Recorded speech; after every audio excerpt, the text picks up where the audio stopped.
안녕하세요. 자, 오늘 우리가 다뤄야 주제는 또 뭘까요? 이번 주 그 관광 콘텐츠 개발을 다뤄야 주제는 관광 상품 개발하고 기획하는 그 과정에 대해서 어떤 프로세스를 진행되는 건지 한번 살펴보는 시간이 되겠습니다. 그래서 우리가 기획, 그다음에 하는 거, 그다음에 목적, 그런 그 과정 이 세 가지를 우리가 오늘 다루게 될 것 같아요. 자, 먼저 그 전에 제가 오늘은 먼저 왜 제가 지금 전 세계에 그 대략적으로 뭐 완벽하게 하는 건 사실 좀 쉽지 않기 때문에 시간상 일단 모자라서 대략적으로나마 여러분들이 한번 그 여행 콘텐츠를 개발하는데 상품을 개발하는데 도움이 되시라고 좀 전 세계를 분석을 해드리고 있고, 오늘은 제가 한 5번 정도 다녀온 아프리카에 대해서 좀 해보도록 할게요. 자, 여러분, 아프리카 하면 여러분들 떠오르는 게 뭐가 있어요? 여러분들 이미지는 어떤 이미지가 여러분들 기억 속에 어떤 그 머릿속에 들어가 있을까요? 아프리카. 일반적으로 제가 아프리카가 제가 이 최초 처음에 갔었던 때가 여러분들 아마 태어날 때쯤 정도 갔었던 것 같네요. 2020년에 갔었으니까 벌써 20년 만 20년이 됐네요. 그렇죠?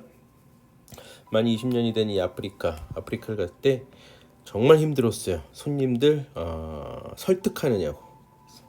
일반적으로 이 아프리카 하게 되면 가지고 있는 것이 이런 가난, 기근이라든가, 아주 못 산다, 정말 지저분하다, 그리고 이렇게 테러, 전쟁, 이런 이미지를 갖고 있죠. 그리고 무엇보다도 사람들이 가장 정말 그 발길을 갖다가 멈추게 하는 거죠. 에볼라 바이러스입니다. 이런 것들을 가지고 있는 게 일반적인 아프리카의 모습들이에요. 그나마 좀 긍정적으로 좀 갖고 있는 건 뭐냐? 긍정적으로 그나마 사파리, 사파리를 할 수 있는 지역이구나라는 이런 걸 하게 됐죠. 그나마 이제 최근 들어서는 그 뭐라 그럴까요? 꽃보다 남자? 아니 꽃보다 청춘인가요? 꽃보다 청춘의 아프리카를 저번에 어디죠? 아이슬란드 뭐 이런 데 다녀오면서 아프리카까지 도전을 했더라고만요. 그래서 이제 좀 아프리카의 이미지가 살짝 좀 바뀌었다라는 게 그나마 좀 다행입니다. 그런데 이 사파리, 여러분들이 보시는 이 사파리, 이런 사파리 절대 아닙니다. 아프리카 사파리는 이런 사파리가 안 돼요. 이런 사파리는 이루어지지 않습니다. 아프리카는 사파리는 전혀다. 아프리카는 가게 되면 이 빅5죠. 코플로소, 버팔로, 라이언, 그다음에 코끼리, 표범, 치타죠. 일명 이런 식으로 요거 빅5를 보러 가는 거는 저도 이거는 다 간신히 봤는데 사실 코뿔소가 제대로 보지는 못했어요. 코뿔소 눈앞에 가깝게, 코뿔소를 가장 가깝게 본 거는 한 200m 정도 되는 것 같아요. 200m 가까이는 아마 200m까지는 아니어도 한 100에 한 1, 20m 정도 떨어진 상태에서 코뿔소가 생각보다 보기 어렵더라고요. 그래서 이 빅5 보는 게 어떤 목적, 그 빅5 보기 위해서 이제 많은 사람들이 달려가죠. 저 또한 그 사냥하는 헌팅하는 것도 보게 되는데, 일단 아프리카를 가게 되면 이 장면처럼 사람들이 그 사파리에서 이 집차를 타고 저렇게 그 사진 작가부터 시작해가지고 그 옆에 있는 그 이 동물들, 저도 이 아프리카 가지고 가장 놀랬던 건 이 기린이 정말 이쁘더구만요. 기린의 걷는 폼은 마치 도도한 여성이 맘껏 맵시를 자랑하며 걸어가는 모습을 보는데, 한동안 저걸 쳐다보면서 한동안 정말 정신을 잃었을 정도로, 더군다나 제가 가장 멋있게 두 번째 방문했을 때 같은데, 그 기린이 따박따박 걸어가는 하면서 한 쌍의 데이트를 하는 모습은 정말 인상적이었던 것 같아요. 그 다음에 이제 뭐 이런 그 킬리만자로, 킬리만자로. 그 다음으로 세 번째로서 보통 아프리카 게 되면 이러한 그 폭포죠. 여기 폭포는 어디죠? 네, 킬리만자로 산에 가기 전에 그 뭐죠? 이 폭포가 조금 전에 이제 킬리만자로 산이었으면, 그걸 하고 나서는 이 잠비아 짐바브웨 쪽에 있는 짐바브웨 쪽은 무슨 폭포죠? 네, 빅토리아 폭포입니다. 전 세계 3대 폭포가 있어요. 3대 폭포가 있는데 3대 폭포가 어디인지 아십니까? 브라질과 아르헨티나를 흐르는 이과수 폭포죠. 그 다음에 두 번째가 어디죠? 이 잠비아와 짐바브웨 흐르는 빅토리아 폭포고, 세 번째가 미국과 캐나다에 흐르는 나야가라 폭포입니다. 이게 보통 3대 폭포인데, 길이상 그러니까 폭이라 그래야 되는 게 표현이 좀 더 정확하겠네요. 수량으로서는 이과수 폭포가 최고입니다. 다음에 폭으로서는 자꾸 킬리만자로 그러는데 빅토리아 폭포가 가장 최고입니다. 그 다음에 이제 나이아가라 폭포는 이제 그 다음으로서 수량이나 뭐 폭이나 이런 것이 다 전부 다 이과수 폭포라든가 빅토리아 폭포 다음으로 이루어진 겁니다. 하여튼 이렇게 3대 폭포인데 그 중에 빅토리아 폭포를 갖다 이 아프리카에서 볼 수 있다라는 거죠. 이 폭 자체가 제일 길다라는 거예요. 이 폭 자체가 수량은 이과수 폭포고, 요게 이제 이쪽에 짐바브웨, 이쪽이 잠비아입니다. 이런 것을 보러 간 것이 아프리카 여행의 가장 대표적인 여행의 컨텐츠다라고 보시면 되겠습니다. 자, 그러면 좀 더 구체적으로 한번 가볼까요? 맨 먼저 이 아프리카 하면 우리들은 많이 간 곳 중에 하나가 이제 이집트 나일과 문명을 보기 위해서 가는 거죠. 나일과 문명에 그 쌓아놨던 이집트의 피라미드, 어떤 신전 이런 걸 보러 간다라고 보시면 되겠죠. 나일강의 주변으로 해서. 그 다음으로서는 우리가 가는 데가 어디냐면 이 모로코 쪽에 마장들 많이들 가세요. 모로코 쪽에는 영화 카사블랑카라는 영화가 한때 전 세계 완전 휩쓸었던 영화가 있었어요. 에로물인데 이 카사블랑카로 인해서 더군다나 거기에 그때 당시에 가장 유명한 그 전 세계 3대 여배우 중에 하나인 브로실즈라는 여배우가 있어요. 그 여배우가 찍었던 거 사하라 사막하면 또 사하라 사막이 가장 최고 아닙니까? 최대고요. 그래서 이러한 것들을 보러 가고 사막 체험하러 간다. 뭐 카사블랑카 모로코 쪽에 어떤 이슬람 문화나 전 세계에서 가장 큰 염색 공장이라고 부르는 염색 마을이라고 그러는 게 더 나아요. 마을 자체가 그냥 염색이야 다 온통. 이런 건 좀 특이하죠. 완전히 좀 더 색다른 이런 것들 보러 가는 곳이다라고 되죠. 그 다음으로서는 이제 제가 이제 본격적으로 말씀드려야 될 건 케냐, 탄자니아 쪽의 그 사파리와 그 대서양과 인도양을 경계 섬을 만들고 있는 희망봉, 케이프타운 이쪽을 한번 쫙 돌아보는 거죠. 이런 코스들을 잡고 있습니다. 보통 그 크게 코스를 잡는다면 그래서 아프리카도 최소한도 서너 번은 정도 가줘야 된다라고 된 거죠. 어떤 마찬가지 다들 가보고 이런 곳이지만 정말 한번 꼭 아프리카만큼은 죽기 전에 꼭 한번 다녀오시기 바라면서 우리가 한번 설명을 제가 해드릴게요. 자, 좀 들어갑니다. 맨 먼저 우리가 여기 했던 것이 여기 그 케냐 탄자니아 쪽에 이 사파리 쪽을 먼저 보게 될 겁니다. 요거를 갖다 좀 설명을 하고 빅토리아 폭포, 여기 잠비아 짐바브웨 흐른다 그랬죠. 그 다음에 여기 수상 그 사파리가 있어요. 이 사파리도 두 종류가 있어요. 사파리도 두 종류가 있냐 뭐냐면 이 케냐나 탄자니아 쪽에서는 육상 사파리예요. 지상으로 그래서 집차 타고서 막 그 사파리 차 타고 돌아다니면서 그 동물들을 갖다가 서칭하고 다니면서 그 동물 속에 파묻히면서 그 어떤 자연의 원 오브 댐 하나의 일부가 돼가지고 좀 본다라면 이 보츠와나로 넘어오게 되면 비행기 타고 보츠와나로 넘어오게 여기는 수상 사파리입니다. 그래서 배를 타고서는 사파리를 하는 거죠. 전혀 다른. 그래서 이 아프리카 프로그램을 짜게 될 때는 이 케냐 탄자니아 쪽의 지상 사파리와 보츠와나의 그 수상 사파리를 봐야지, 둘 다 제대로 보아야지 제대로 아프리카에서 사파리 하고 왔다라고 이야기를 할 수 있다라는 거죠. 그래서 여러분들이 상품을 만들 때 이런 식으로 좀 진행을 해줘야 됩니다. 가끔씩 여행사들이 이 남아공에서 하는 사파리들이 짧은 게 있거든요. 전 세계적으로 동물의 낙원은 케냐나 저기 어디죠? 탄자니아 쪽에 있는 세렝게티나 아니면 마사이마라 이쪽의 초원들이 정말 동물들의 낙원이거든요. 거기가 정말 최대의 낙원이기 때문에 거기서 보셔야 된다는 거죠. 이 남아공에서 보는 건 정말 일부분 진짜 빙산의 일조각. 근데 그런 것들 가끔 보면 사파리 했다라 이런 프로그램들 만들게 되면 정말 참 그렇죠. 그러고 난 다음에 이 남미비아 가게 되면 사막 관광, 사막 사파리를 하게 될 거예요. 오히려 아까 얘기했던 그 사하라 사막보다도 훨씬 더 뛰어난 정말 꼭 한번 추천해보고 싶은 곳이 이 사막 남미비아 쪽의 사막 관광. 그리고서는 남아공에서 희망봉, 요하네스버그 쪽에 남아공에 내려가서 이런 투어를 먼저 마친다라는 거죠. 자, 이렇게 보게 되면 우리가 비행기 타고 이제 여기 방금 지났던 요게 방금 설명했던 그 케냐, 탄자니아, 그다음에 잠비아, 짐바브웨, 그다음에 보츠와나, 남아공 갔다 그러게 되는 이런 투어를 마치게 되는 거죠. 자, 비행기를 우리가 타고 가게 되면 이 남아공의 케냐의 나이로비의 비행기를 타고 보통 일반적으로 들어가게 됩니다. 여기서 진입하는 것이 가장 그 사파리 투어를 하는 게 가장 수월하고 가장 교통편이 편안해요. 딴 데보다. 그래서 이 나이로비를 통해서 이제 들어가게 됩니다. 그래서 나이로비에서 비행기에서 내립니다. 근데 저는 이 아프리카 맨 처음에 갔을 때, 제가 20년 전에 갔을 때 아프리카 보고 저도 깜짝 놀랐던 게 뭐였냐? 아프리카 더울까요? 안 더울까요? 아프리카는 남반부죠. 남반부죠. 제가 맨 처음에 갔을 때 7월 달에 갔어요. 한국의 7월 달. 그러니까 여긴 추울 수도 있었겠죠. 겨울이잖아요. 남반구가 북반구 반대니까. 케냐 나이로비에 도착을 했는데 전혀 다른 느낌을 주더라는 거죠. 나이로비가 해발이 1700m예요. 그 다음에 이제 제가 겨울에 또 갔거든요. 우리나라 1월달에 2월달에 그때 이렇게 그때도 한 서너 번 갔다 왔는데 나이로비에서 제가 덥다라는 거를 전혀 느끼질 못했어요. 해발이 1700m니까 선선한 거예요. 바람이 살살 부는 게. 햇살은 따가워요. 정말 공기가 깨끗하니까 햇살은 따갑더라고요. 햇살은 따갑지만 정말 뭐라 그래야 되나요? 선선하다는 느낌. 그 사바나 기후라 그러죠. 초원에 그 살살 불어오는 바람에 이렇게 끼고 있는데 정말 날씨 괜찮다. 그래서 아프리카라는 동네도 정말 사람이 살만한 동네다.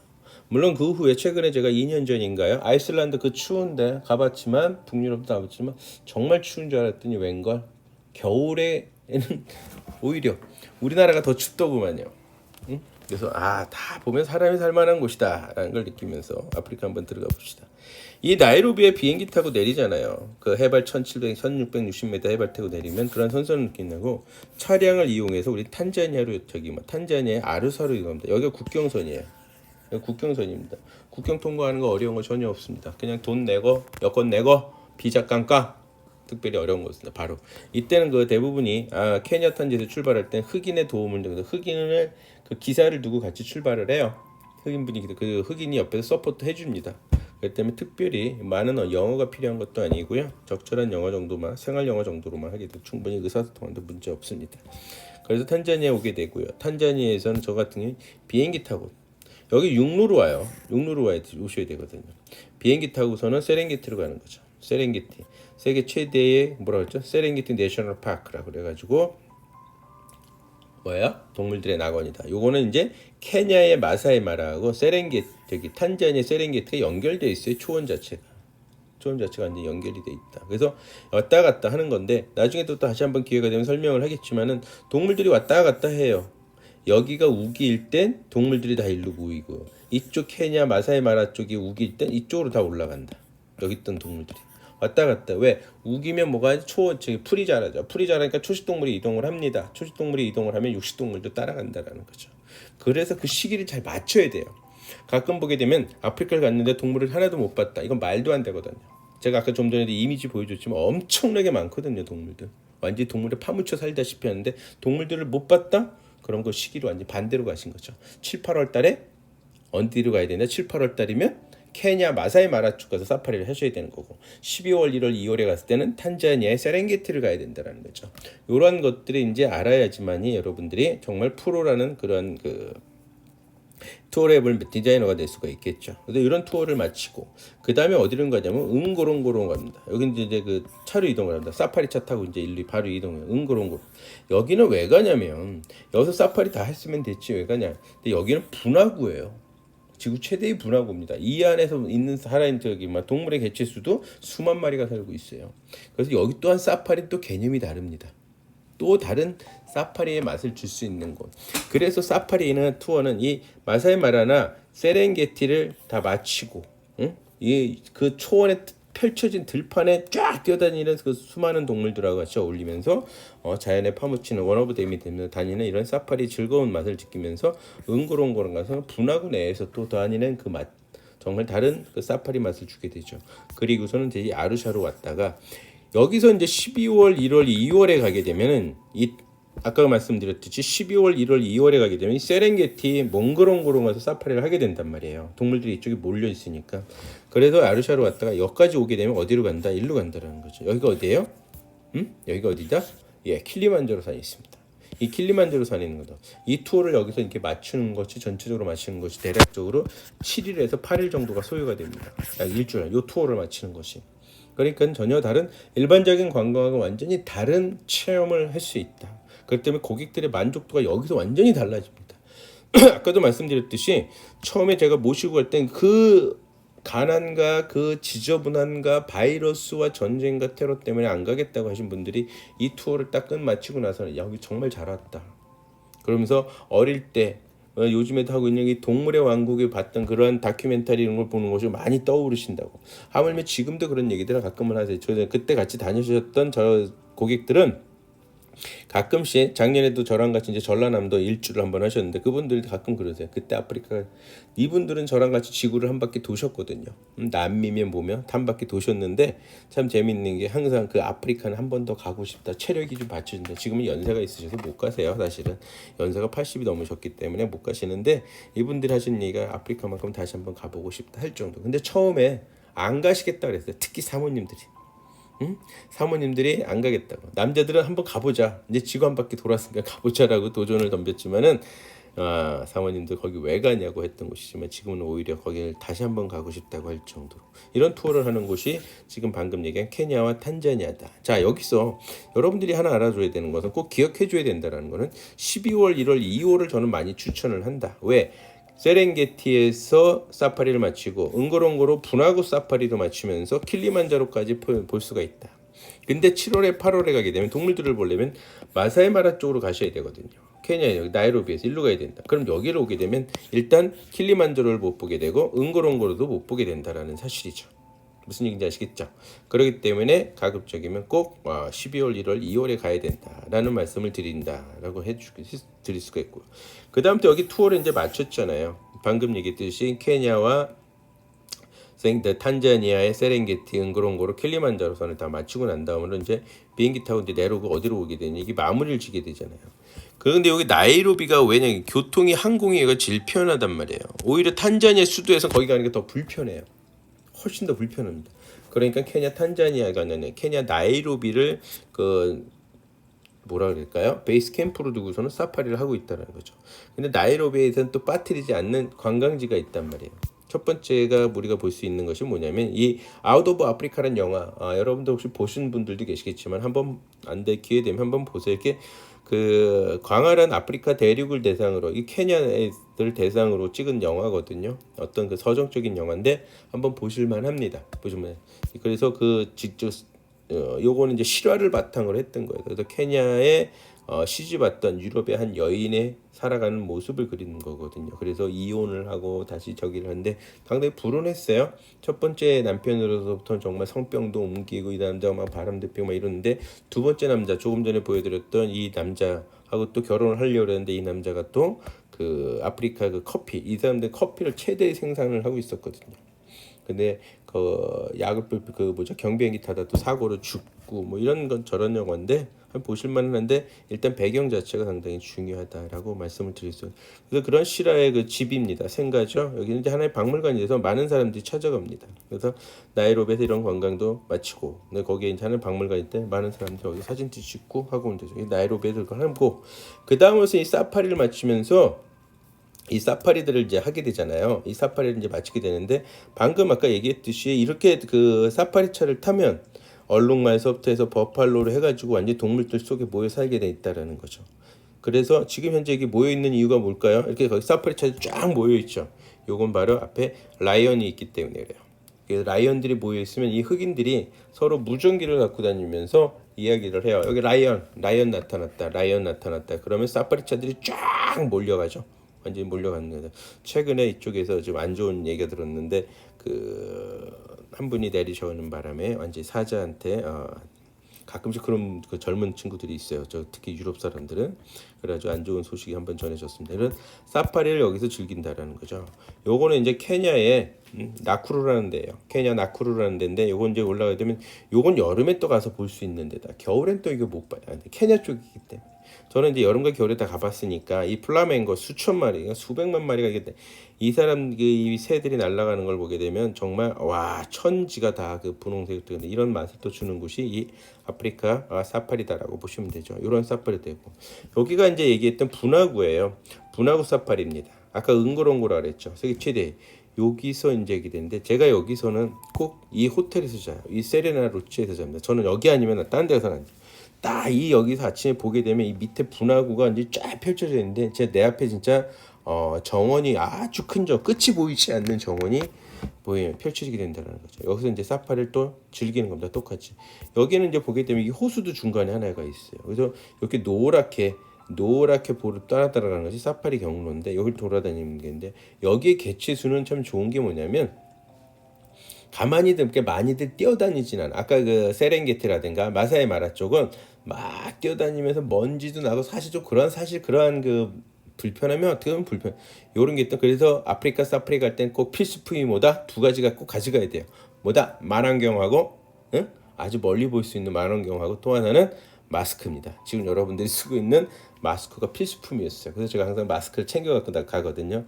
지금이 이제 다들 갖고 다니실지 모르겠지만은 이 마스크 보자는데 이 근데 이 어디냐 이 응고롱고롱 분화구는 그렇잖아요. 약간 좀 습한 느낌을 살짝은 줍니다.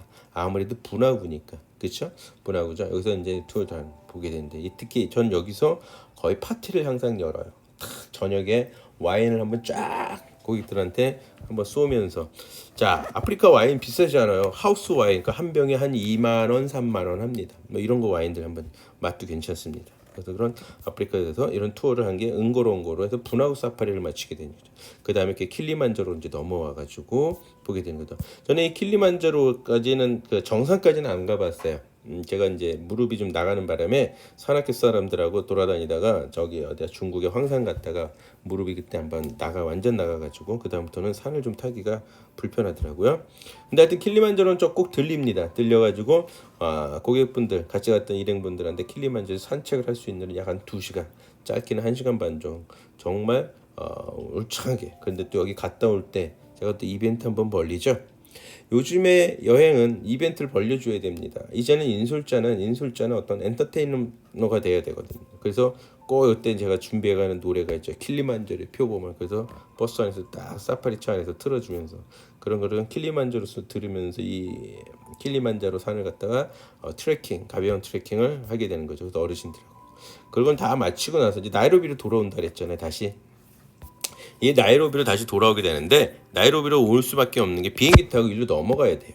여기 빅토리아 폭포를 보러 가든 또 요하네스버그든 케이프타운을 가게 되면 비행기 타고 요하네스버그 여기가 이제 뭐가 되냐면 이제 그 항공 베이스 캠프가 됩니다. 한국에서 들어오는 방법은 두 가지가 있어요. 한국에서 여기 들어오는 방법은 뭐냐면 중동 지역을 경유해서 중동의 두바이 있죠. 두바이를 경유해서 오는 방법이 있고 또 하나는 홍콩을 경유해서 오는 방법이 있어요. 근데 홍콩을 경유해서 오게 되면 이 어디로 오게 되냐면 요하네스버그로 온다는 거죠. 이건 비행기는 그때는 SA 사우스 아프리카 에어라인을 타게 되고요.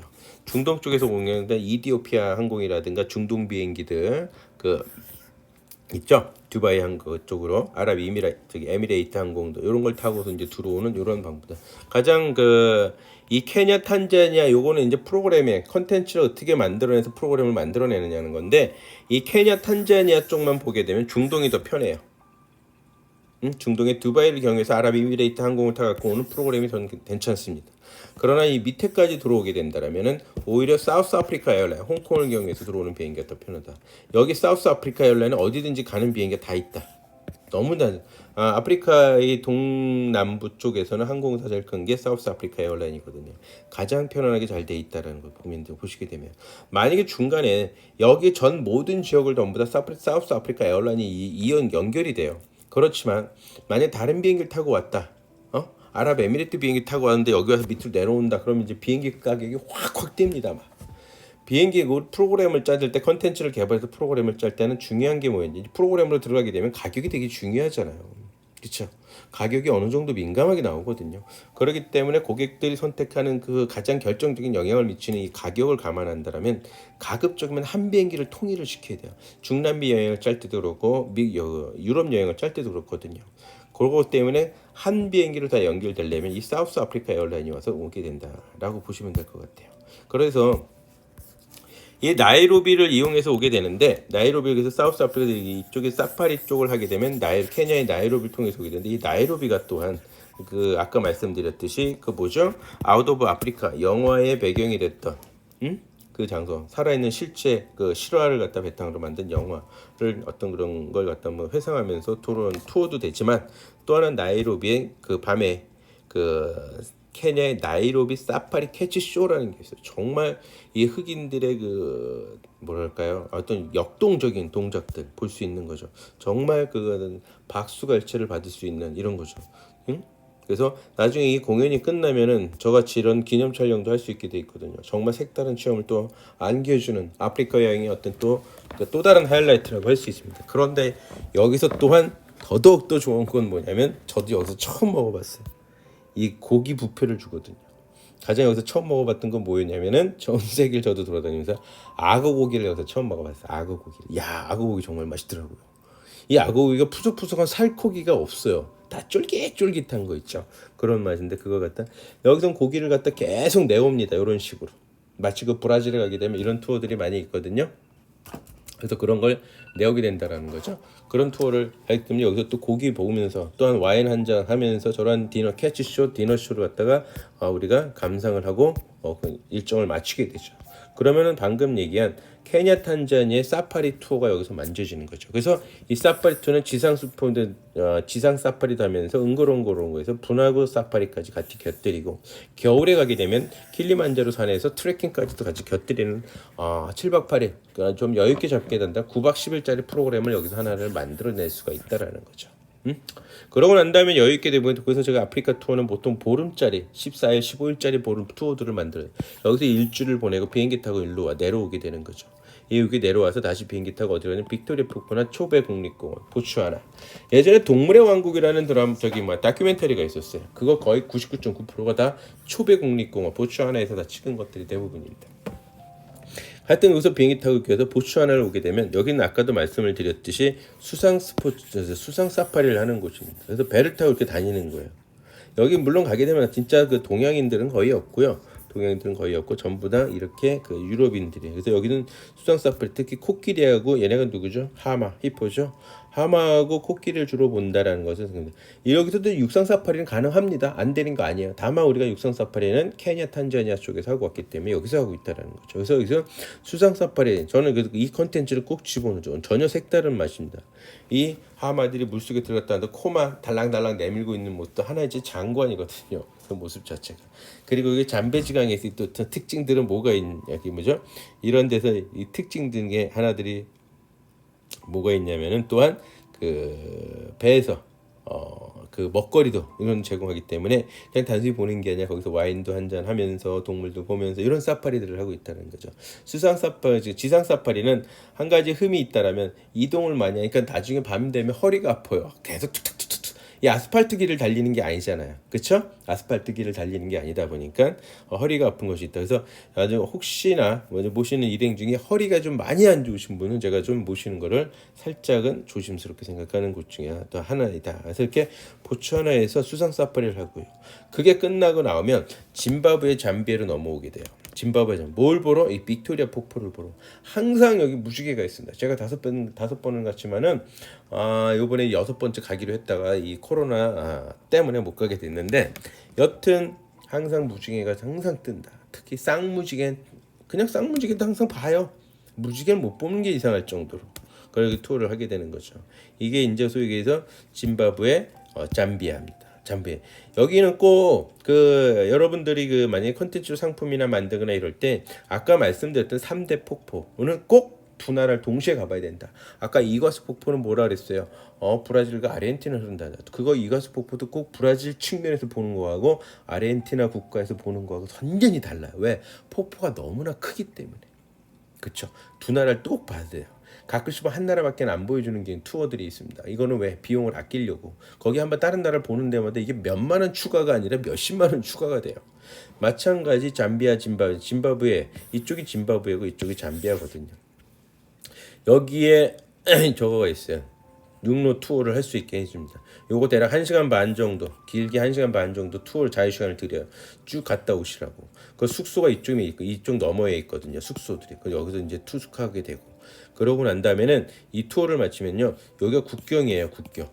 잠비아, 짐바브웨 국경입니다. 여기가 국경에서 여기로 와가지고 여기서 통과를 하는데 묘하게 잠비아나 짐바브웨나 둘 다 뭐가 있다? 비자가 필요해요. 비자가 필요하니까 어떡한다? 여기서도 비자 비용 내고 여기도 잠비아 갈 때도 비자 비용을 또 내고 또 가이드도 따로 써야 되겠죠. 잠비아 가이드가 따로 있어요. 안 쓰면 안 됩니다. 잠비아 가이드 따로 써야 돼요. 또 차량 따로 써야 돼요. 이러다 보니까 비용이 계속 추가되죠. 그리고 나선 다시 짐바브웨로 돌아오게 되죠. 그럼 짐바브웨 또다시 또 비자가 필요해요. 비자는 대부분이 복수 비자가 아니라 단수 비자거든요. 그러면 계속 돈이 발생하겠죠. 그렇죠? 여기서 짐바브웨 가이드는 계속 써요. 계속 쓰니까 그 비용 계속 발생되면서 잠비아 비용이 또 다시 추가가 되는 거죠. 그러다 보니까 가끔 보게 되면 빅토리아 폭포 봅니다라는 프로그램이 있지만은 잠비아는 빼버리는 경우도 있다. 그러나 사실은 꼭 잠비아를 가봐야 된다. 이 잠비아 국경 통과해서 넘어오게 되면 이 투어를 일로 넘어야 돼. 여기 투어 자체가 일루까지도 걸어가게 돼요. 걸어가면서 보게 되는데 여기까지 넘어갔다가 오게 되고 일루도 갔다 여기까지도 갔다 올 수가 있습니다. 거기서 깊지는 않아요. 이쪽이 비교적 깊고 여긴 되게 얕아요. 그런데 폭포는 전혀 다른 느낌을 준다는 거죠. 요거 이제 제가 이제 그 잠비아로 넘어가서 그 문 앞에서 한번 그 기념사진 찍었던 거고요. 여기에 보게 되면 아주 명장면이라 그래야 되나? 희귀한 장면. 와, 이런 데 가서 이렇게 사진을 찍을 수가 있나 할 정도. 여기가 지금 빅토리아 폭포입니다. 끝자락에 있습니다. 바로 밑이 완전히 낭떠러지예요. 낭떠러지. 여기가 완전 낭떠러진 이 장소죠. 이 낭떠러진 장소인데 여기를 보게 되면 이리로요. 응? 근데 여기가 웅덩이처럼 파여져 있어. 그리고 여기는 이제 여기를 갔다가 여기 이제 왼쪽이 흑인이 가이드예요. 가이드가 이렇게 사람들을 안내를 해줍니다. 갔다 오라고. 그 장소가 이 장소예요. 정말 아찔합니다. 밑에 보게 되면 정말 아찔한 이 장소고. 그다음에 잠비아 쪽을 보게 되면 이 잠비아 쪽의 투어는 아까는 제가 그 짐바브웨는 여기가 육로라 그랬잖아요. 근데 잠비아는 또 여기가 육로 이렇게 돌아오게 되는데 여기는 100% 제가 뭘 한다? 물에 젖기 싫은 사람 아무리 발버둥 쳐도 물에 젖는다. 여기 대책이 없습니다. 이 그 물안개라 그래야 되나요? 폭포수가 넘쳐도 물안개가 넘쳐오는 게 완전히 항상 젖어 있어요. 젖을 수밖에 없다. 우산 소용 없습니다. 원체 앞으로 뒤로 옆으로 밑에서 올라오기 때문에 물보라 자체들이 그런 것들이 올라오다 보니까 전혀. 근데 여기서가 보는 게 이 폭포를 보는 것이 정말 좀 더 가깝게 볼 수 있거든요. 훨씬 더 가깝게 볼 수 있기 때문에 폭포의 어떤 진수를 제대로 맛본다. 그래서 꼭 잠비아 투어를 마치게 하는 것이 제가 하는 말씀드리고요. 그 다음에 제가 이미지를 가지고 두 개를 한번 동시에 띄워봅니다. 이게 지금 빅토리아 폭포인데요. 빅토리아 폭포인데 이 이미지를 왜 띄우느냐, 왜 띄우려고 보여드리냐면, 자, 이거하고 저거하고 다르죠. 이거하고 저거 분명히 다릅니다. 자, 아래 윗부분은 7월, 8월에 갔을 때 수량이에요. 빅토리아 폭포. 이거는 12월, 1월, 2월에 갔을 때 수량입니다. 그래서 제가 겨울에 가는 걸 추천을 많이 해요. 저도 여름에 가봤으니까. 여름에 가보고 겨울에도 가봤으니까. 코스도 살짝 바뀌기도 하지만 일단 잠비아, 짐바브웨에 있는 이 빅토리아 폭포의 수량 자체도 완전히 다르다. 이쪽 지역이 아까 말씀드렸던 이쪽 지역이 뭐다? 짐바브웨 코스거든요. 이쪽 밑으로 가 이제 잠비아 코스입니다. 이럴 정도로 서로 물이 완전히 다르다라고 듣기 때문에 꼭 겨울에 가야 된다. 12월, 1월, 2월에. 그렇게 투어를 여기서 보츠와나에서 수상 사파리 초배국립공원 수상 사파리 마치고 잠비아, 짐바브웨 여기서 빅토리아 폭포를 갔다 왔어요. 저는 그래서 여기서 꼭 2박을 해요. 여유 있게. 빅토리아 폭포에 2박 해야지요. 이게 1박만 하고 나오면요 너무 아쉬워요. 그래서 꼭 2박을 하게 된다라고 보시고, 근데 유한에스 소위 남아공으로 넘어오는 이런 투어를 하게 되는 거죠. 이 남아공에 오게 되면 여러분들이 이제 가장 먼저 떠오르는 사람은 아무래도 넬슨 만델라. 흑인 대통령으로서 정말 유명하죠. 이 넬슨 만델라. 그리고 난 다음엔 여러분들이 혹시나 여기 좀 관심이 있다라면 누구죠? 게리 플레이어 같은 그 타이거 우즈 같은 남아공이 또 골프의 명가 아닙니까? 남아공. 그래서 이런 골프장. 그래서 제가 갖다 모셨던 그 분들이 이제 골프에 좀 관심이 있으면 저는 거기서 골프를 치고 나오죠. 짧게 거기서 친다라는. 그래서 되게 좋아들 하시더라고. 그 다음에 이제 우리가 케이프타운으로 내려가요. 아까 보게 되면 여기서 요하네스버그에서 있다 이 케이프타운은 요것도 한 3시간 걸립니다. 엄청나게 먼 거리죠. 3시간 정도 타고 내려옵니다. 여기서 타고 내려와서 우리가 보게 되는 것이 이게 테이블 마운틴. 산은 산인데 마치 위가 탁자 같아 그래서 테이블이에요. 테이블 마운틴. 위에가 평평해요. 저도 올라가 봤지만 완전 진짜 평평하죠. 그래서 이게 하나의 명소입니다. 그래서 케이블카 타고 올라가요. 여기는 걸어 올라가는 건 아니고요. 케이블카 타고 올라가는 곳이다. 그래서 테이블 마운틴을 보게 되고요. 그 다음은 어디요? 여기 어디죠? 희망봉입니다. 희망봉, 케이프 오브 굿 호프. 그래서 희망봉, 그 대서양하고 인도양하고의 경계선이 있는 희망봉에 가서 또한 이렇게 인증샷 한번 이렇게 하고 와야죠. 여기 진짜 겨울에 가게 되면 완전히 다릅니다. 우리나라 겨울, 12월, 2월, 1월에 2월에 가게 되면 살짝 더워요. 요거는 살짝 덥고, 그 다음에 7, 8월에 가게 되면 좀 춥다. 그렇지만 복장 자체가 유럽인들은 이제 반팔을 하고 있지만 저는 다 바람이 많이 부니까 저기였지만 반팔 입고 여러분들은 반팔 입고 다녀도 충분할 정도의 날씨다라고 보시면 될 것 같아요. 그래서 그것까지 다 마치고 나오는 지역이 이 투어가 되게 됐죠. 근데 여기까지가 보통은 일반적으로 제가 대상에 따라서 타겟에 따라서 일반적인 분들 50대, 60대, 70대 분들을 모실 때 이렇게 갔다 와요. 아프리카 가고 싶은 분들. 그러나 이제 여러분들 같이 20대, 30대, 40대 정도가 된다면 남미비아를 같이 모시고 가죠. 남미비아는 도대체 뭐냐? 이 남미비아는 갈 때는 우리나라에선 비자를 받을 수가 없어요. 아프리카 국가들은 다 비자가 필요합니다. 남미비아 비자가 필요한데 이 남미비아는 이 남아공에서 투어를 하면서 대사관에서 비자를 신청을 하고 그동안에 이제 투어를 하는 거 비자가 나와 한 3박 4일 걸리거든요. 그럼 딱 이 남아공을 투어하는 게 3박 4일이 걸리거든요. 남미비아는 왜 가느냐? 이게 남미비아예요. 다른 데에서 본 그동안의 사막은 절대 아니다. 그래서 그 영화가 많은 그 왜 그 화성 막 이런 영화들이 있지 않습니까? 우주에 관련된 이런 영화들이 SF에 관련된 영화들이 여기서 많이 찍죠. 정말 아름다운 사막이에요. 바다를 끼고 있기도 하고 색깔이 그 사막에 색이 들어가 있는 거죠. 그러니까 우리가 보통 알고 있는 게 우측에 같은 이런 사막들은 많이 연상들을 하지만 이 나미비아 사막은 전혀 그렇지 않다. 그래서 세계에서 가장 아름다운 사막 나미부 사막이라고 불러요. 그래서 나미비아를 갖다가 많이 갔다 오는데 여기 이제 젊은 층분들한테는 제가 많이 추천을 해드리고 그분들을 많이 모시고 다니죠. 그렇지 않지만 그 사막 체험을 하는 데 있어서 그 숙소가 좀 썩 좋진 않아요. 그래도 고생하게 되고 그래도 그 한겨울엔 너무 추워요. 제가 얼마 전에 작년이구나 한 2년 이제 2년 돼가네요. 저기 어제 중동 지역 사막을 갔다 왔는데 그 중동 지역인데도 한여름에 그 밤이 되니까 춥더라고요. 사막은 역시 밤 되면 되게 추워요. 그래서 어르신들 지내기 좀 불편하다라기 때문에 그게 많이 권하지는 않습니다. 원하면 모를까. 자, 지금까지 우리가 저기 뭐죠? 이쪽 케냐, 탄자니아, 잠비아, 짐바브웨, 그다음에 남아공, 나미비아까지 한번 이게 사파리 어떤 사막, 폭포, 희망봉 이런 걸 좀 살펴보는 그였습니다. 잠시 쉬었다 하도록 하겠습니다.